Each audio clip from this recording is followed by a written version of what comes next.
ಭಗವದ್ಗೀತೆ ಅಧ್ಯಾಯ 5 ಕರ್ಮ ಸನ್ಯಾಸ ಯೋಗ ಕೃಷ್ಣ ಪ್ರಜ್ಞೆಯಲ್ಲಿ ಕಾರ್ಯ ಶ್ಲೋಕ 16 ಜ್ಞಾನೇನ ತು ತದಜ್ಞಾನಂ ಯೇಷಾಂ ನಾಶಿತಮಾತ್ಮನಃ ತೇಷಾಮಾದಿತ್ಯವಜ್ಞಾನಂ ಪ್ರಕಾಶಯತಿ ತತ್ಪರಂ.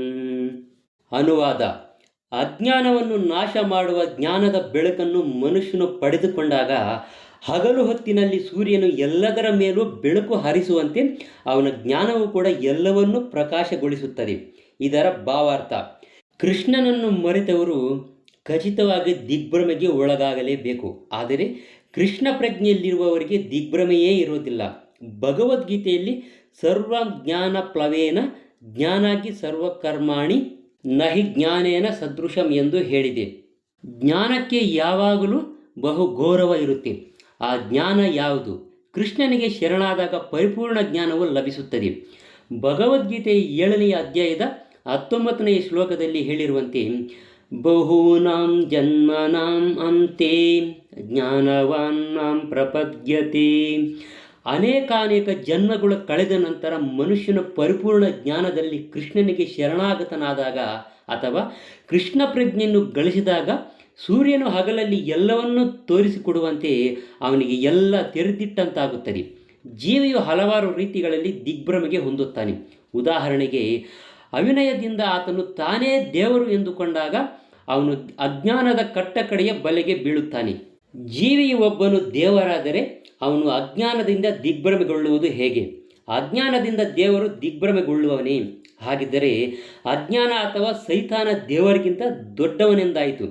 ನಿಜವಾದ ಜ್ಞಾನವನ್ನು ಪರಿಪೂರ್ಣ ಕೃಷ್ಣ ಪ್ರಜ್ಞಾವಂತನಿಂದ ಪಡೆದುಕೊಳ್ಳಬಹುದು. ಆದ್ದರಿಂದ ಮನುಷ್ಯನು ನಿಜವಾದ ಗುರುವನ್ನು ಹುಡುಕಿ ಪಡೆಯಬೇಕು.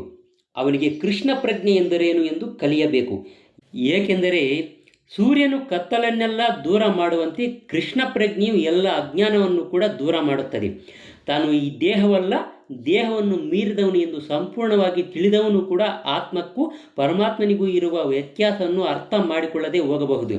ಆದರೆ ಆತನ ಪರಿಪೂರ್ಣನಾದ ನಿಜವಾದ ಕೃಷ್ಣ ಪ್ರಜ್ಞೆಯುಳ್ಳ ಗುರುವಿನ ಆಶ್ರಯ ಪಡೆಯುವ ಮನಸ್ಸು ಮಾಡಿದರೆ ಎಲ್ಲವನ್ನೂ ಚೆನ್ನಾಗಿ ತಿಳಿದುಕೊಳ್ಳಬಹುದು.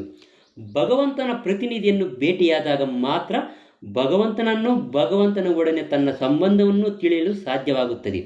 ಭಗವಂತನ ಪ್ರತಿನಿಧಿಗೆ ಸಾಮಾನ್ಯವಾಗಿ ಭಗವಂತನಿಗೆ ಸಲ್ಲಿಸುವ ಎಲ್ಲ ಗೌರವವೂ ಸಲ್ಲುತ್ತದೆ. ಏಕೆಂದರೆ ಆತನಿಗೆ ದೇವರ ಜ್ಞಾನವನ್ನುವುದು ಇರುತ್ತದೆ. ಆದರೆ ಆತನು ತಾನೇ ದೇವರೆಂದು ಎಂದೂ ಹೇಳಿಕೊಳ್ಳುವುದಿಲ್ಲ. ದೇವರಿಗೂ ಜೀವಿಗೂ ಇರುವ ವ್ಯತ್ಯಾಸವನ್ನು ತಿಳಿದುಕೊಳ್ಳಬೇಕು. ಆದ್ದರಿಂದಲೇ ಶ್ರೀಕೃಷ್ಣನು 2ನೇ ಅಧ್ಯಾಯದಲ್ಲಿ ಪ್ರತಿಯೊಂದು ಜೀವಿಯು ಪ್ರತ್ಯೇಕ ವ್ಯಕ್ತಿಯೇ ಮತ್ತು ಭಗವಂತನು ಪ್ರತ್ಯೇಕ ಪುರುಷನೇ ಎಂದು ಹೇಳಲಾಗಿದೆ. ಅವರೆಲ್ಲರೂ ಕೂಡ ಹಿಂದೆ ಪ್ರತ್ಯೇಕ ವ್ಯಕ್ತಿಗಳಾಗಿದ್ದರು, ಈಗ ಪ್ರತ್ಯೇಕ ವ್ಯಕ್ತಿಗಳಾಗಿದ್ದಾರೆ ಮತ್ತು ಮುಕ್ತಿಯನ್ನು ಪಡೆದ ಅನಂತರವೂ ಕೂಡ ಭವಿಷ್ಯದಲ್ಲಿ ಪ್ರತ್ಯೇಕ ವ್ಯಕ್ತಿಗಳಾಗಿರುತ್ತಾರೆ. ರಾತ್ರಿಯ ಕತ್ತಲಿನಲ್ಲಿ ಎಲ್ಲವೂ ಒಂದೇ ಆಗಿ ಕಾಣುತ್ತದೆ. ಆದರೆ ಹಗಲಿನಲ್ಲಿ ಸೂರ್ಯನು ಮೇಲೇರಿದಾಗ ಪ್ರತಿಯೊಂದು ವಸ್ತುವು ಅದರ ನಿಜವಾದ ಸ್ವರೂಪದಲ್ಲಿ ಕಾಣುತ್ತದೆ. ಆಧ್ಯಾತ್ಮ ಜೀವನದಲ್ಲಿ ವ್ಯಕ್ತಿಗತ ಅಸ್ತಿತ್ವವೇ ನಿಜವಾದ ಜ್ಞಾನ.